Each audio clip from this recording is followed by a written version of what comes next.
انا الشيف اللي بتتكلم والمذيعه اللي بتطبخ. النهارده هعمل بانيه. كلنا بنعمل البانيه، بس انا ليا تريكات في البانيه هقولها لكم النهارده. اول حاجه، انا نقع البانيه بقاله ساعه تقريبا في ميه وملح وخل لغايه ما بخلي لون البانيه يبقى ابيض. هخليه منقوع وشويه هنغسله ونشطفه شطفه حلوه جدا. بس خلوني بقى نشوف الخلطه اللي هنعملها. اول حاجه انا معايا طماطميه صغيره مش كبيره قوي، هقطعها. عندي بصلتين، استنى بقى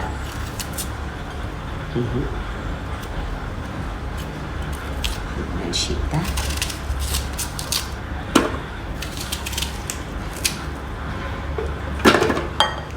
بصلايه كمان،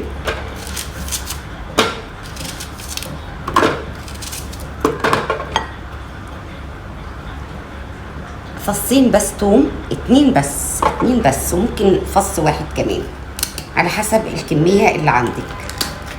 عندي ده فلفل رومي واحد بس، فلفل رومي صغنطوط يعني مش كبير، صغير، عشان مش عايزة اللون الأخضر يبقى كتير. عندي بقى قرن فلفل أحمر، ما بيدبل في التلاجة شوية بيحمر، أنا عايزة الأحمر ده كده. وواحد كمان عشان تبقى الخلطة سبايسي، يعني حراقة، ما تبقاش اللي ما بيحبش طبعا الحراق، اللي ما بيحبش الحراق ما فيش مشكلة، ممكن يستغنى عنهم خالص. ملح، فلفل اسود، مش هحط فلفل اسود كتير. عندي كزبرة ناشفة، مادام حطينا توم لازم كزبرة. عايزة اقول لكم ان الكزبرة الناشفة دي طعمها في التتبيلة بيبقى روعة. احط معلقة كبيرة كده مكلبزة ومقلوزة. وعندي بهارات او السبع بهارات، هحط كمان اهو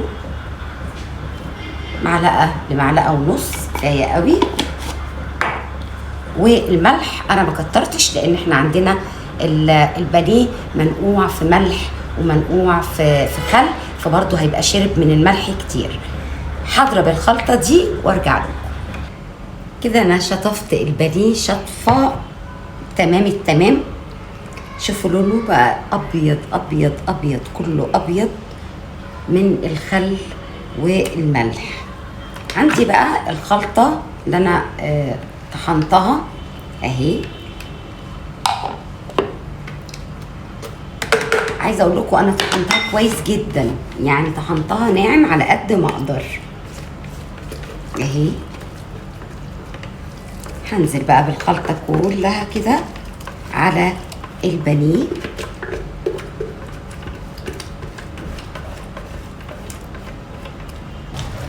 هقلب الخلطه بقى، هقلب الخلطه كويس جدا واغلف بيها كل البانيه وهركنه ساعة ساعتين، اليوم كله براحتك بقى، تبيتيها قبلها بيوم براحتك. خليني هركنه شوية كام ساعة كده ونرجع نشوف الخطوة والتركاية اللي جاية. طبعا نشوف الخلطة بتاعتنا عبارة عن دقيق. انا لازم احط دقيق، يعني مش بشتغل ببقسماط بس، انا مش عايزة عشان متقولوش اعلان. احط يعني كوبايه دي يبقى كوبايه من البقسماط، معلقه كبيره مليانه بقى مقلبظه كده ومقلوظه من النشا.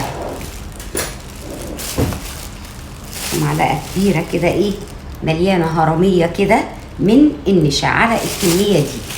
طبعا لاني متبله الفراخ كويس جدا، البانيه انا متبلاه كويس جدا، وكمان حاطه فلفل حامي، وانا الفلفل حامي جدا كمان. فلو انا ما عنديش فلفل حامي بحطه في التتبيله.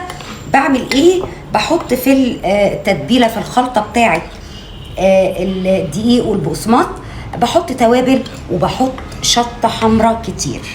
فطبعا انا هكتفي بالفلفل الحامي لان انا دقته حراق جدا جدا، فمش محتاجه يعني. خلاص دي الخلطه بتاعتي. خلوني بقى اوريكم التركايه اللي جايه.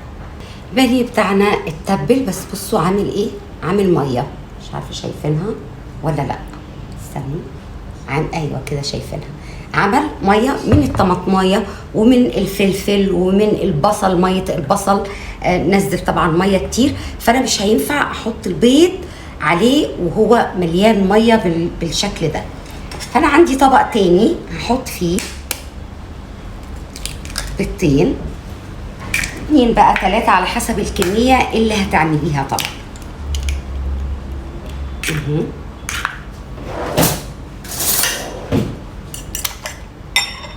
انا هحط بس رشه من الفلفل الاسود، رغم ان احنا هنكتفي يعني بالتوابل، مش هحط ملح، هو الملح اللي فيه كفايه جدا. هعمل ايه، هبدا اخد من التتبيله كده وانزل اهو، حتى لو طلع معانا نصفي بس الميه، لكن حتى لو طلع معانا شويه من التتبيله مش مشكله، يعني لو طلع معانا التتبيله المهم ان انا اصفي زي ما انتم شايفين كده ايه الميه على قد ما اقدر اهو. التتبيله فيها اهي زي ما انتم شايفين، مفيش عندي مشكله. خلوني بقى اصفي الميه دي واحط الكميه اللي انا عايزاها وارجع لكم. انا ما صفيتش الميه، انا خليتها عشان انا عندي كميه طبعا، فانا محتاجه ان هي كل ما هتقعد في التتبيله كل ما هتكون احسن واحسن، فانا خدت بس الكميه اللي انا هعملها، اتبله بس بالبيض وارجع اوريكم هنعمل ايه.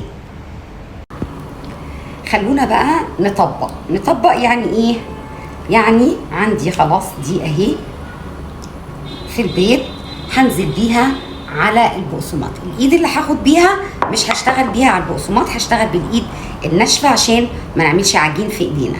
خلاص اهو، وهطبطب او هضغط، بلاش هطبطب، هضغط عليه كويس جدا اهو، وهركنه في جنب كده، واخد واحده تانيه تطلعي على طبق تاني مفيش مشكله، بس يعني انا بحطهم في جنب كده على طول اهو. في ناس بقى بعد ما بتتبل وتضغطوا كده بالبقسماط بتحطه، بتشيله في طبق كله وتحطه في الفريزر نص ساعه او تحطه في الثلاجه ساعه. انا مش بعمل كده بصراحه، يعني انا بشتغل على طول ما دام اتبل كويس ما عنديش مشكله، بتبل واحطه على طول في البقسماط والبيض واشتغل واقلي على طول. خلوني اكمل بقيه الكميه واقلي ونرجع نشوف شكله. خلاص البانيه طبعا سخن جدا.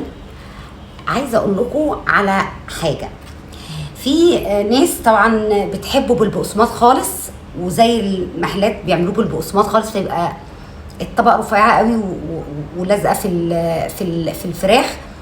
انا بحسه انه شبه البفتيك اللحمه جدا، يبقى الحبيبات بتاعه البقسماط باينه فيه قوي كده، فدي بتبقى بالبقسماط فقط من غير النشا ومن غير الخلطه اللي انا بعملها والدقيق. انا ساعات كمان بيكون عندي كركم او كاري ممكن احط معلقه عشان يخلي لونه ذهبي، بس انا مش بحتاج. في ناس بقى تحب تحروقه وتغمقه، براحتكم التسويه، لكن انا مادام متبله كويس قوي وقعد في التتبيله وقت طويل انا احب اطلعه ذهبي كده لونه كده. ولادي بقى يعني الناس كلها بانيه معاه مكرونه معاه شويه ممكن بطاطس محمره، ممكن بطاطس مقليه، بس ولادي يحبوا بقى كده في عيش وهم يحطوا كاتشب، انا ما بحطش كاتشب كده.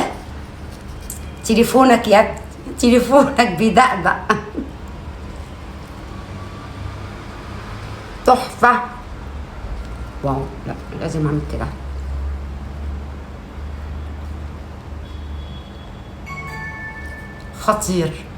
خطير بجد. البانيه من الحاجات اللي ولادي ممكن يناموا ويصحوا ياكلوها، وعايزين في كل يوم ممكن ياكلوا بانيه، ما تطبخش اي حاجه. متهيالي ان كل ولادنا كده، ربنا يحفظهم ويبارك فيهم. معاكم الشيف اللي بتتكلم والمذيعه اللي بتطبخ. باي باي.